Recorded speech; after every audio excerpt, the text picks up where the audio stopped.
So today I'm making the veal shank with vegetables, and I already have the onions and the parsley in there, and I already pressure cooked the shank veals, and now we're gonna put the veggies, the other veggies that I have there. So these are the garlic, a handful of garlic, carrots, celery sticks, and peppers. And then we're just gonna put salt, oregano. I'm gonna put just a little cayenne pepper, and then dried parsley.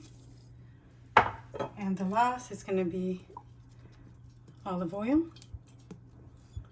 I'm gonna put only a glass of water because this doesn't need a lot of water because the pressure cooker keeps it in.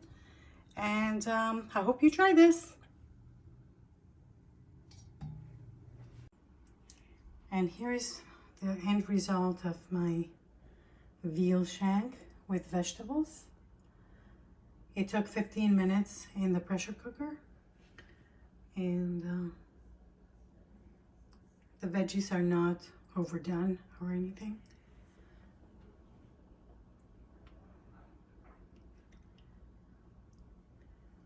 I think it looks delicious, and it is delicious. I hope you try this.